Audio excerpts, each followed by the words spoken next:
Nous, en tant qu'enfants de Dieu, à l'exemple de Christ, nous devons choisir le chemin de l'humiliation.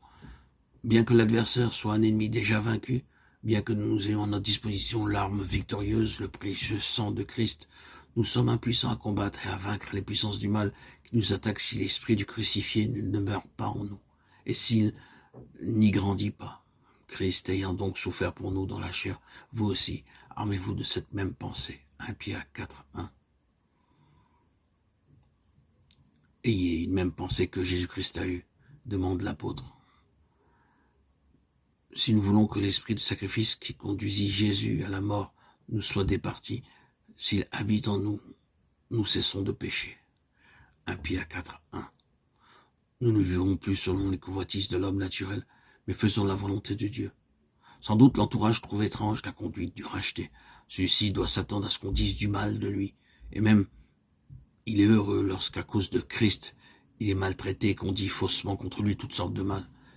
L'Esprit de Dieu est l'Esprit de gloire demeure sur lui. Et c'est parce que Dieu l'a scellé de son sceau qu'il est calomnié. Qu'importe, en son enfant Christ est glorifié. 1 Pierre 4, 14.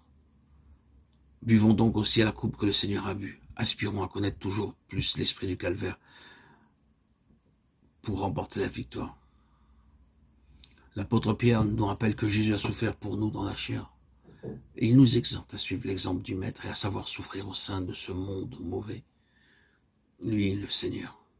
Il vint ici-bas comme serviteur et dans la faiblesse choisissant d'être rendu semblable aux hommes, bien qu'il fût le Tout-Puissant. De propos délibérés, il suivit le chemin de l'humiliation, quoiqu'il fût le Fils de Dieu. Il le suivit jusqu'à la croix, la mort honteuse de la croix, acceptant la coupe la plus humiliante, la plus douloureuse que notre monde pouvait lui donner à boire. Pas à pas, il s'abaissa encore et suivit jusqu'au bout le chemin de la souffrance et de l'humiliation. Pour lui, le calvaire ne fut pas une théorie, un sujet de dissertation. Il souffrit dans la chair. Et nous, enfants de Dieu, fortifiés intérieurement par son esprit, nous sommes victorieux par le sang de l'agneau. Et faisons à notre tour l'expérience avec les rachetés de tous les siècles, notre grand ennemi est invaincu. Il a perdu.